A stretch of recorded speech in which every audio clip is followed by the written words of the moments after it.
Well, hello everybody and welcome back to the channel. If you know anything about me, you know that I like my projects and I like my Chevys. That's my 65. This is my wife's square body that now it's got leaves because it was just raining and blowing this morning. But it's a bit of a work in progress. But yeah, we painted it, put tires on it, wheel caps and all that, but we never really did too much under the hood. So it's a 350. I got to do some things to it, and my current object here that I got to deal with is the power steering system. So I put a new pump in it. It's kind of hard to see there, but I put a new pump in it, put a new pulley in it. I have one of these brand new to install, and the power steering box leaks out of the you can't see it,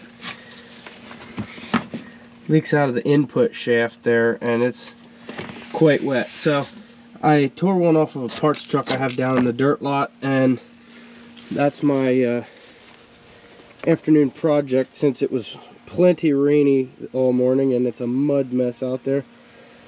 But stay tuned, check it out.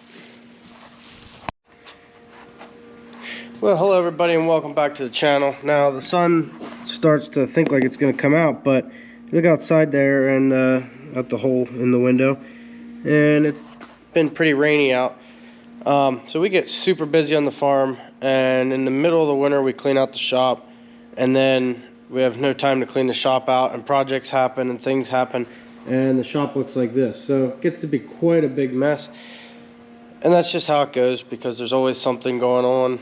And you know, we come in, start a project, don't finish it, and that's the case for me. So I know this is not a farming video, but it's part of what we enjoy doing, is fixing problems. So stupid me decided to be cheap, save some money, and decided I'm going to rebuild this gearbox. Now I started this process a while back and I haven't been able to get back to it, but since it's a rainy day, Dad's like, yep, that's it for the day. And I was like, okay, maybe now that I tore this thing apart like 2 months ago, maybe I should start to think about putting it back together. So I had cleaned all the parts. That's all I kept all my old seals, O-rings, everything. This is new stuff except for this, which actually I have those here. But I don't know, I thought I'd make a quick little video reassembling some of this stuff. I'm gonna have a tough time with the, I believe it's called the spool valve, this thing. I actually have a piston ring compressor on it because there's Teflon rings on that, and those Teflon rings are kind of tricky to compress to get in with the spool valve and some other things going on there. This cup here's full of little ball bearings that go on this part. It's kind of complicated. So anyway, yeah, that's what we got going on. Alright, so I'm looking at some of these seals for the output shaft. This piece here has splines on one side and a recessed spot for the bolt, retaining bolt. That is where your pitman arm goes. Where that shaft goes through the box here, I don't know if you can see it or not. My GoPro screen is broke. But anyway, I'm looking at these bearings and I thought I'd just show the difference. I'm actually going to turn the camera around, show the difference between, I'll walk over to the door in fact, for some natural light. So if you look at the inside of this seal, it's really hard to tell. I'm going to stick it on. See how this one's smooth? This is what's called a dust seal. The only purpose is to keep dust out. This one is a little more complicated. It has an outside rib and an inside rib. But this is an oil seal. So the oil seal goes on the inside to keep oil in. Dust seal goes on the outer side to keep dust out. So there's two of these guys and our two seals. So these just drop in, and then we're going to take this guy, got some ATF, and I'm gonna lube it up really good so that it fits in without damaging the rubber of the seal. I'm gonna stick it in place, and then very gently grab a hammer and very gently drive it in with a socket, hopefully without knocking everything off of the saw horse. We got to make sure it's square or we'll damage the seal.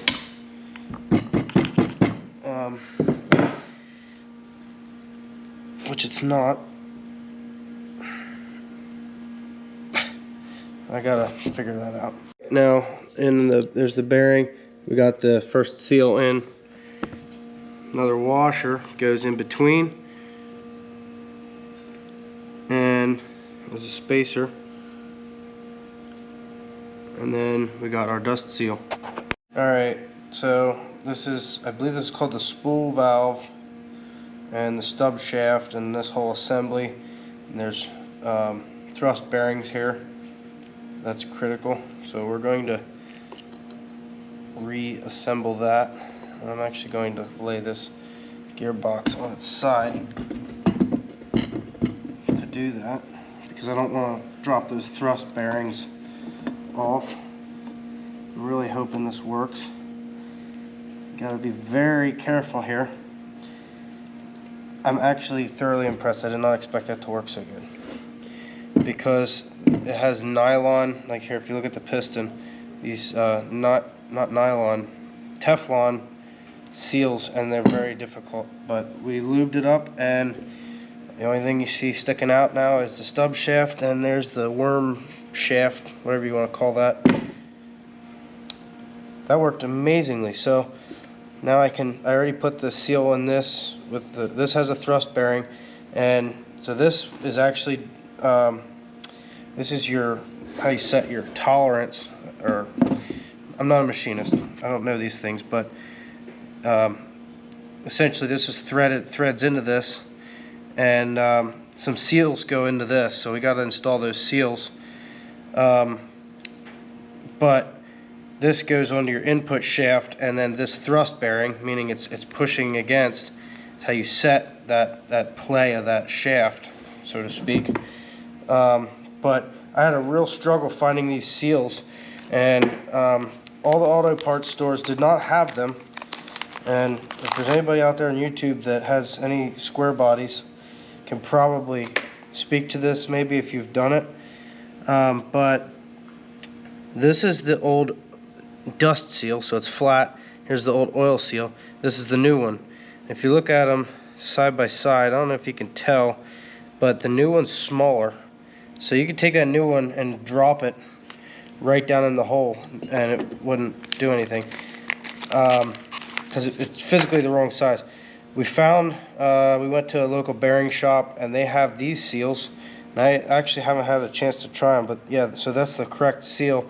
However, the seal was thicker height, and it has to fit down in there and it has to fit down in, and a snap ring goes on there. But we could not find anywhere, like I looked online, couldn't find anywhere that had the dust seal. And I was talking to a machinist about it, and I said to him, like, what do? I can't find the dust seal. And this is facing upwards, so it's going to potentially get mud and dirt in it. He said, I don't think you're going to have a big problem. You know, this truck it's an antique. We don't drive it a ton. It doesn't get many miles, so we're just going to put an oil seal and no dust seal, because our old dust seal's junk and our new dust seal is the wrong size. So I gotta lube this up, install the dust seal, and then install the whatever you call this thing with the thrust bearing. As it happens to go, because for some reason they send you the wrong seal size, they send the wrong snap ring, which is why I didn't throw anything out until the project is done. I'm gonna have to use the old one, because the old snap ring is for a bigger diameter. Alright, so it's actually going down in there. We'll have to set the preload, I think. I don't know. I'm watching a YouTube video on how to even do it, but I'll have to set that later. But there you go. On to the next thing. So the next part, I was watching the video. This is just fascinating engineering to me. So that spiral shaped thing that's up inside there inserts into the piston, which has a spiral, and there is like 20 something ball bearings. There's light and dark ones. I don't know if you can see them down in there or not. All different colors, light and dark, and so they alternate. I'm not exactly sure what that all means, but it's an interesting process. I guess we gotta lay them into these cups, put them together, and then put grease on it so they don't fall out, and then drop them into these holes once it's inserted. Drop them into the holes according to what the guy in the video said. It's just an impressive thing. I just think it's really cool how that all works. And turn it with the vice grip on the stub shaft to get them ball bearings all into place, and then without dropping any out of these U-tube things, stick them in place, drop the retainer on it, and I still don't fully understand how this thing works. I should have just paid 300 bucks for the full rebuild one and not the $30 for the reseal kit. But this is educational. I'm learning. I just don't fully understand how it works, but it's amazing engineering how they made all this. So let me get some stuff. And alright, well, on this piston, I've been spending the last probably 40 minutes fighting with that Teflon ring, which is basically this. This is the old one. And I'm pretty sure I probably destroyed it, but I'm going to try and salvage it. Either way, I thought I was going to I should have known better, but I thought, I'll put that thing back together today. Definitely not going to happen. I'm sure not going to put the old one back because there's a little nick in it. You can't see it from the camera probably, but what I've decided to do, what apparently worked for the thrust, I guess they call it not the thrust bearing, the spool valve. There's 3 Teflon rings on that, and what I did is I took a piston ring compressor, shrank it tight on it. I couldn't even do it. I actually wound up getting it in the vise so that I couldn't turn, and getting the thing with a vice grip and cranking it even tighter to the point where I thought I was going to break something. And that extreme tension will hopefully cause that ring to collapse. I'm going to have to just put all my parts away and return to this project on another day. Unfortunately, that seems to be the way this is going to go. So I'm going to start putting away my things and go work on something else, because there's never a shortage of things to do. So actually, I'm going to stick this in its spot where it belongs. Yeah, thank you guys for watching.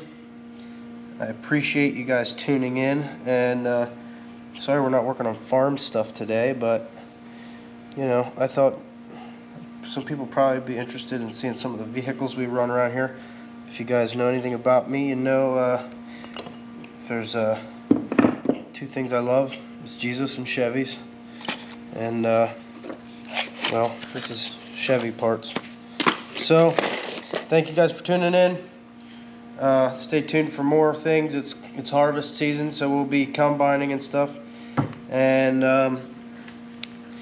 yeah, be sure to subscribe to the channel, like the video, share it if you're inclined to do so, and tune back in. Thank you guys. God bless.